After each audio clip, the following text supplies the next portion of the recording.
What is going on, everyone? Welcome back to another video, and today we have ourselves the Xiaomi Mi Pad 4. This is the initial review, and we're going to have a series of videos coming up after this one where I can test out things you guys would like me to test out. And one of them will be a video where I'll be tweaking this tablet and turning it into a fully English tablet without having to unlock the bootloader and flashing a new ROM. So everything's stock, right out of the box, easy tweak to do with almost no hassle. And once again, if there's anything specific you guys would like me to test out, let me know in the comment section below. Now, the Xiaomi Mi Pad 4 is the successor of the Xiaomi Mi Pad 3, which came out about a year and a half ago.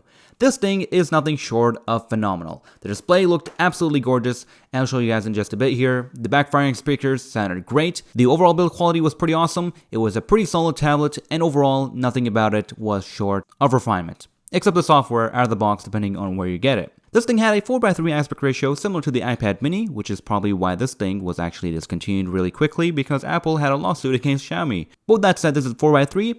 This time it is a 16:10, not 16:9, but 16:10. It is a very nice form factor, it's very tiny, the build quality is pretty damn solid, and overall, there's not much complaints here other than the speakers being on the bottom this time, which we'll get into in just a bit.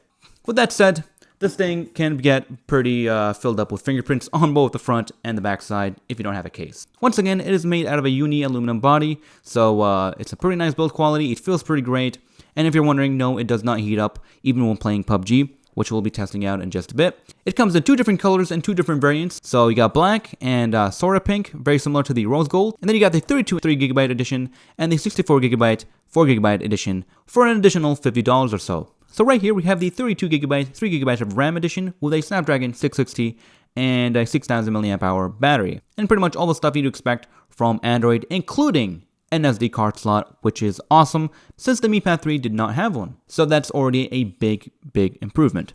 On the top here, we got an antenna band, so you can see that it is plastic instead of the aluminum body right here. We got the camera right here, no flash, which looks pretty okay, it's nothing crazy. And on the bottom, we got the Type-C port as well as two Bayern firing speakers and a microphone, which is probably in combination with the other microphone on top of here. Well, speaking of the top, we have a headphone jack once again, thank God. On the right side, we get the power and volume buttons, and on the left side, we get ourselves the SD card slot. And lastly, on the front, we got a 16:10, 1920x1200 aspect ratio, 8-inch display. So essentially, it is a 1080p display, and overall, everything here looks phenomenal. We got a front-facing camera right in the middle over there, and that's about it. So, with that said, let's go ahead and take a look at the software and show you guys inside and how awesome this thing is. So first of all, you notice that the display here is actually curved all around the edges, and that is hardware-wise, not software-wise. So the actual display is curved, which is awesome. And overall, this display can get plenty bright. Right now, we're half brightness, and this thing can go all the way up and all the way down, which is pretty nice. So anyways, I have tweaked this tablet to make it into a fully English tablet while removing 95% of the apps and features that are in Chinese that can get in the way. And get this, I was only able to do that because Xiaomi actually included all these features in their Chinese ROM to be able to do so. And that is absolutely phenomenal. I was absolutely blown away by how much features and tweaks they allow you to do to really make this into an English tablet if you'd like, without having to flash anything and unlock the bootloader and go through that hassle, while also being able to update your tablets through the official OTA updates. So at this point, you're probably asking, how smooth is this tablet? Well, I'm going to tell you right now, it's pretty damn smooth. So far, I've had zero crashes, zero stutters, everything was smooth as butter, and the overall experience was pretty fantastic. So, jumping into Chrome here, we can see that the whole thing is very responsive, especially when browsing any web page. You can see you can zoom in, no stutters, everything is pretty smooth, and yes, you can scroll very quickly, and of course, you can increase the speed when scrolling even faster. But yeah, nothing to complain about here when it comes to browsing. Text is very crisp and the colors just pop at you. It's a great display, as you can probably see already. Now what you have just saw is a flick from the bottom. Now you've probably seen that on an Apple device, and that is a feature of this tablet. It actually gives you a choice when you set up the tablet if you want this feature, the one with the gestures, or if you want to use the good old buttons from Android. Now if we go ahead and jump into the settings here, for the first tab you can see an overview of our hardware. So it tells you the CPU, the RAM, and the battery capacity. And as you guys can see, we are currently running the latest MIUI 10.0.1.0 firmware. And so far out of the box, I've only had one update, and it's the one that says fix bugs and improve system stability. So yes, OTA updates still work, and that's nice because if you flash your own ROM, you're most likely gonna lose that ability. So swiping from the left, you can see you can go back. Now moving on down to display, we can see a couple of really awesome features. One of them being reading mode, which does have some adjustability. So you can adjust the intensity and schedule a time where this turns on. For example, when you want to read a book right before bed. This will definitely help. And right below it, we got another feature that a lot of tablets should have, and that would be being able to actually adjust the white balance of the display and make it look the way you want. So right here we have a couple presets. We have default, warm, and cool, and of course you can adjust this to whatever you want using this color wheel right here. But yeah, once again, a great feature that a lot of tablets should have. Moving on, we got a double tap to wake option. Go ahead and jump to the wallpaper section. It's actually pretty nice thanks to the MIUI software. So you can choose something from your gallery, or you can actually download and set regular or live wallpaper from the MIUI website. So everything is baked into this thing. So if we go ahead and click here, we have some pre-installed wallpapers that look great, high resolution, colorful ones. And if we go ahead down here, we can see that there are wallpapers that we can download straight from the website. Little things like this out of the box add to the overall experience. Moving on to the security settings, we have an option to unlock with our face, which I have not tested yet, but we'll be testing it in the final video. And no, this tablet does not have a fingerprint scanner.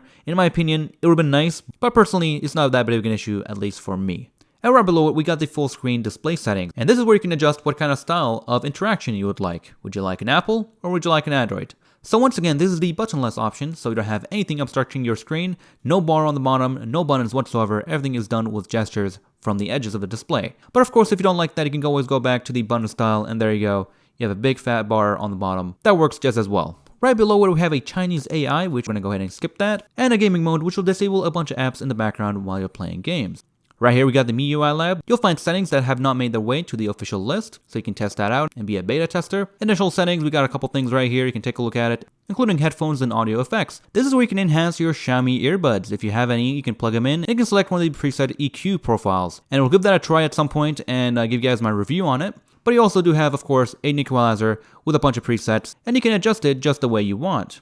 And lastly, there's a whole section in this menu that gives you control over the settings and permissions of every single app in this tablet, which is a big focus on security and whatnot, and it's pretty nice because it gives you direct access to what you need. Other than that, we are currently running Android version 8.1.0 with this version of MIUI 10. Now that we are done with the boring stuff, let's go ahead and talk about the media side of things. Let's go ahead and jump into YouTube and try to play a 4K video. Some of you may know this already, but YouTube has had this issue for a long time. When it sees a device that has only a 1080p display, it will simply not allow you to do anything above 1080p video. So no 1440p or 4K, you'll be stuck with 1080p 60fps. Now I do think I have a fix for that, and I'll talk about it in the tweaking video, but with that said, this is a 4K video on YouTube, and as you can see, 1080p 60 is the highest quality we can do. It doesn't look bad at all, the quality and colors still look great, but of course having a 4K option would be nice. And with that said, let's go ahead and take a look at the split screen mode. So you select the app you want, click that, and then you can proceed to open up another app and be able to do multitasking just like so. So you could be browsing dank memes on the right side and watching a video on the left side, and both apps will be running independently. And now let's go ahead and listen to the side-firing speakers. We have two of them, and they sound pretty great and can get pretty loud. Here we go.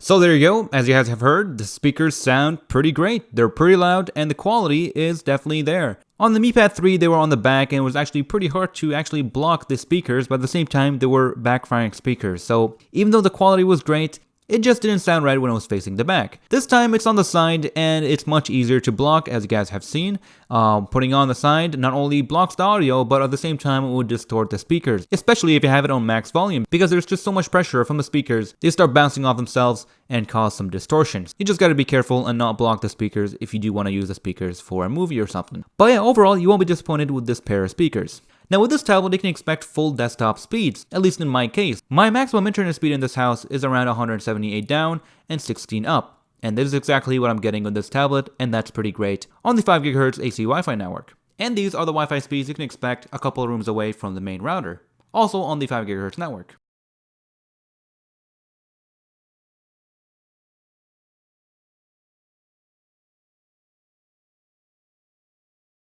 And here's our score for the Antutu benchmark. 143,000 points, 66,000 for the CPU, and 30,000 for the GPU. Alright, so here we are in PUBG, and no, I'm not logged in, we'll log in another video. We're currently in guest mode, but with that said, here are the settings that we are currently running. We're pretty much running the highest settings that we can on this tablet. It maxes out at HD and high with anti-aliasing enabled. And if you are wondering, yes, I have played a full game of PUBG on this tablet with these settings maxed out, and I had absolutely no issues, no stutters, no hiccups whatsoever in terms of performance. And half an hour later, temperature-wise, it didn't even feel like the game was running. The overall performance was pretty smooth, and it was also pretty responsive, so I had no issues whatsoever in terms of playing. If anything, I'd probably want to remap my game controls to get a much better optimized experience. Now, as much as I would like to finish this game, we're going to go ahead and exit the game because we got to go ahead and move on. But do not worry, we're going to have a full dedicated video about PUBG running on this tablet. If you guys want to see one of those videos again, yeah, here's another game that I've downloaded. It's pretty cool.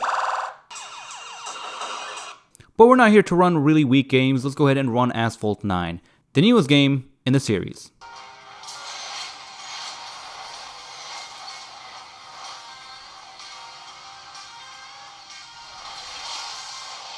So by default, the visual quality was set to default. So let's go ahead and try high quality and see how it goes. So as you can see, a much better improvement in terms of visual quality, but it seems like the game doesn't want to render at full resolution for whatever reason. Maybe the aspect ratio is tipping it off, but who knows. Either way, the game is very smooth and it looks pretty nice.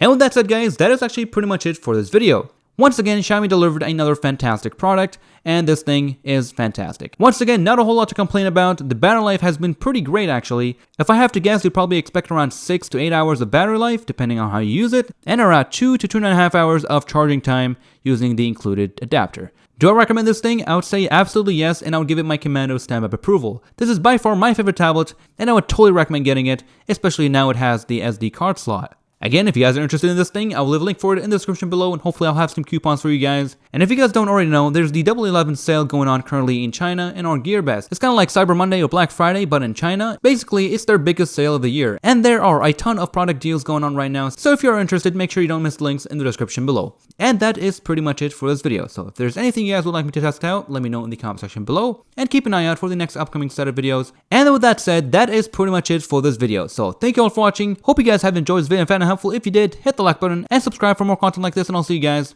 in the next one. Take care, everyone.